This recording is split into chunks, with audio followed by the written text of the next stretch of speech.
O Supremo Tribunal Federal julga hoje 3 ações que contestam a legalidade do sistema de cotas em universidades públicas. O modelo existe há 11 anos no Brasil e ainda gera muita polêmica. O sistema de cotas para negros em universidades foi criado para amenizar as desigualdades entre raças. O primeiro país a aderir à medida foi os Estados Unidos na década de 70. O modelo só chegou aqui 40 anos depois. Em 2001, a Universidade Estadual do Rio de Janeiro, a UERJ, reservou 40% das vagas a estudantes negros e pardos. Em 2004, foi a vez da Universidade de Brasília, a primeira federal a usar o sistema de cotas. Atualmente, 51 instituições têm algum sistema semelhante. A maior parte delas está no Sudeste, 16 universidades. No Nordeste, são 13. No Sul, 12. No Centro-Oeste, 7. A região Norte é a que tem menos, apenas 3. O país tem hoje a segunda maior população negra do mundo. Fica atrás apenas da Nigéria. Mesmo assim, o número de brancos nas universidades é 2,5 vezes maior do que o de negros. Essa política acaba que vem a corrigir uma deficiência que a gente tem de oferta com pessoas que foram historicamente deficientes quanto ao acesso à educação. Acho que é um preconceito isso, porque aí as pessoas negras têm cotas, enquanto os outros não têm, e aí meio que é um modo de excluir eles. Então, não acho justo isso. Eu acho que é uma ideia boa, porém, eu acho incompleta. Eu acho que não deveria usar o método racial. Acho que deveria usar o método de pobreza, salarial, a renda da pessoa, entendeu? Bom dia. As 3 ações que o Supremo Tribunal Federal julga hoje questionam a constitucionalidade do programa Universidade para Todos, o ProUni, que reserva bolsas de estudo em instituições particulares de ensino para pessoas com deficiência, negras, pardas ou indígenas, e os sistemas de cotas na Universidade de Brasília e na Universidade Federal do Rio Grande do Sul. Para comentar o assunto, convidamos o professor adjunto de Direito da Universidade de Brasília, Evandro Pisa Duarte. Bom dia, professor. A sua tese de doutorado foi sobre o sistema de cotas. A que conclusão o senhor chegou? Primeiro, pela constitucionalidade do sistema de cotas.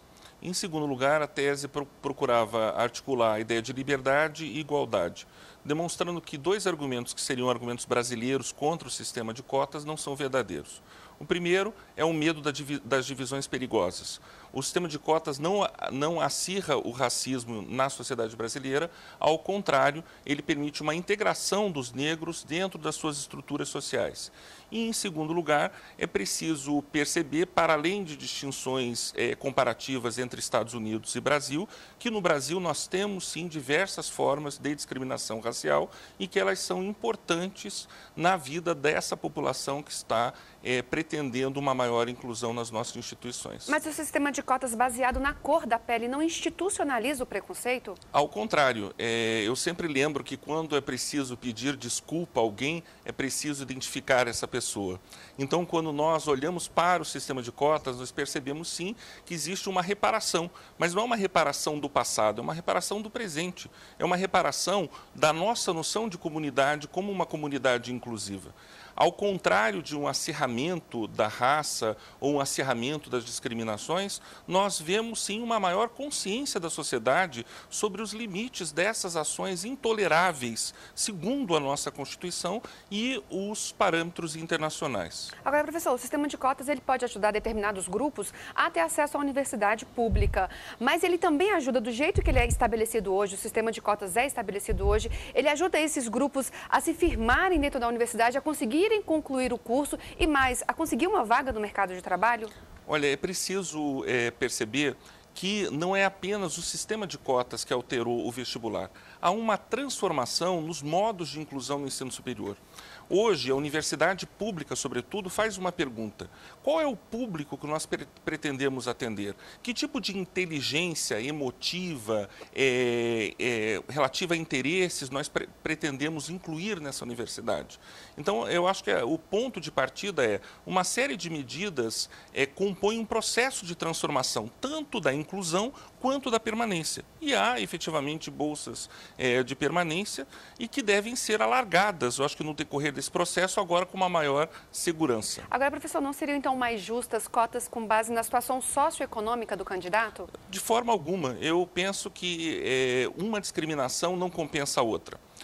Se nós pensássemos um pouco sobre a discriminação da mulher, em relação ao fato de ela ser rica, é óbvio que a mulher que tem alguma renda, ela consegue, em algumas situações, compensar algumas situações de discriminação. Mas o fato é que ela é discriminada como mulher sempre, sendo pobre ou sendo rica. A mesma coisa acontece com os negros. Então, preciso perceber que o fator racial, que não é a raça em si, mas a existência de um padrão de discriminação racial, ele está presente em todas as relações brasileiras, no nosso cotidiano, sobretudo. Pois é, professor, mas o problema da desigualdade, dessas diferenças e da perpetuação do preconceito também não deriva de um problema lá na infância do cidadão, quando ele não tem saúde de qualidade, não tem educação de qualidade, saúde eficiente. Quer dizer, o problema não é mais profundo do que as cotas nas universidades? Eu penso que há uma complexidade da questão social. E nós deveríamos perceber que há diversos frontes, diversos momentos que essas formas de desigualdade devem ser atacadas.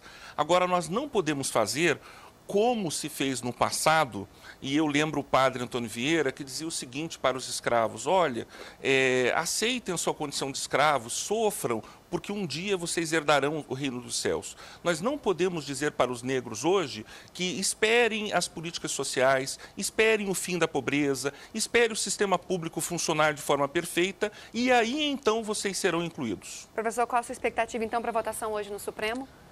Olha, a expectativa é que o Supremo ponha um fim a esse regime de insegurança que impediu a implementação das cotas de forma adequada.